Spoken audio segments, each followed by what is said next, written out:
ভাবা যায় যে ডক্টর মোহাম্মদ ইউনূসেরও ৫ বছরের কারাদণ্ড হতে পারে। শুধুমাত্র উনি না, উপদেষ্টাদের মধ্যে শুরু করে অনেকেরই, যারা সরকারি কর্মচারী কর্মকর্তা আছেন।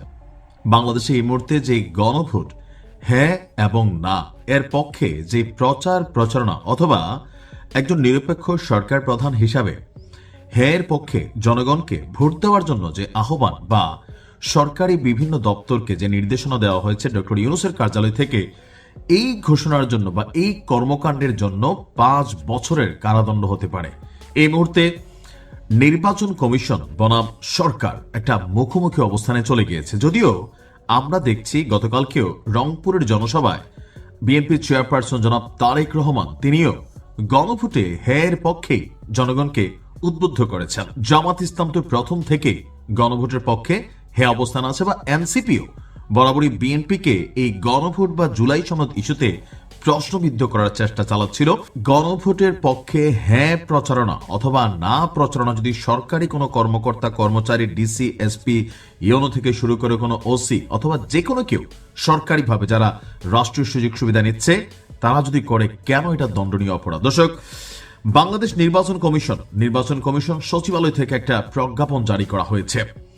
আপনার বিষয় হচ্ছে 12 ফেব্রুয়ারি 2026 তারিখে অনুষ্ঠেয় গণভোট অনুষ্ঠানের লক্ষ্যে গণভোটের পক্ষে হ্যাঁ অথবা না এর বিষয়ে প্রচারণা সংক্রান্ত উপযুক্ত বিষয়ে গণভোট অধ্যাদেশ 2025-এর ধারা 21 এবং গণপ্রতিনিধিত্ব আদেশ 1972-এর অনুচ্ছেদ 86-এর বিধানবলীর প্রতি দৃষ্টি আকর্ষণ পূর্বক জানানো যাচ্ছে যে প্রজাতন্ত্রের কর্মে নিয়োজিত কোনো ব্যক্তি, অর্থাৎ প্রজাতন্ত্রের কর্মে ডক্টর ইউনূস প্রজাতন্ত্রেরই কর্মচারী, এই উপদেষ্টা পরিষদ প্রজাতন্ত্রেরই কর্মচারী, সরকারি অফিসাররা প্রজাতন্ত্রের কর্মচারী, প্রজাতন্ত্রের কর্মে নিয়োজিত কোনো ব্যক্তি গণভোট বিষয়ে জনগণকে অবহিত এবং সচেতন করতে পারবেন। তবে তিনি গণভোটে হ্যাঁ এর পক্ষে অথবা না এর পক্ষে ভোট প্রদানের জন্য জনগণকে কোনোভাবে আহ্বান জানাতে পারবেন না। তাহলে রাষ্ট্রীয় কোষাগারের টাকা খরচ করে যে হ্যাঁ প্রচারণা চালানো হলো, এটা নিয়ে আসলে এই মুহূর্তে গণভোট নিয়ে পেছনে কি চলছে জানি না। তবে দুইটা পক্ষ আমরা দেখছি এই মুহূর্তে নির্বাচন কমিশন হঠাৎ করে কেন এমন বার্তা দিলেন বা এমন অধ্যাদেশ জারি করলেন।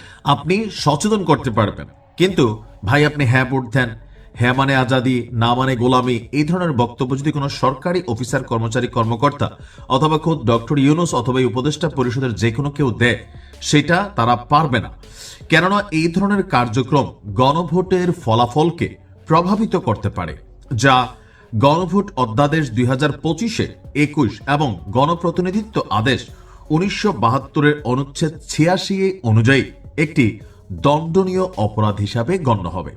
তার মানে 2025 সালে যে সংস্কার করা হয়েছে, সেই সংস্কারেও এই বিষয়টা আছে, আর 1972-এর যে অনুচ্ছেদ আছে সেইখানেও আছে। বর্ণিত অবস্থায় উল্লেখিত বিধান অনুসারে প্রয়োজনীয় ব্যবস্থা গ্রহণের জন্য নির্দেশক্রমে অনুরোধ করা হলো প্রাপককে বিভাগীয় কমিশনার, ঢাকা, চট্টগ্রাম এবং রিটার্নিং অফিসাররা, আঞ্চলিক নির্বাচনী কর্মকর্তা, ঢাকা, চট্টগ্রাম, খুলনা এবং রিটার্নিং অফিসার, জেলা প্রশাসক সকল এবং রিটার্নিং অফিসার, নির্বাচন পরিচালনা 2 অধিশাখা এখানে দেওয়া হয়েছে। তার মানে কি দাঁড়াচ্ছে, কেন আসলে হঠাৎ করে এই প্রজ্ঞাপন জারি করা হলো? এ নিয়ে ভেতরে ভেতরে হয়তো অনেক গল্প আছে।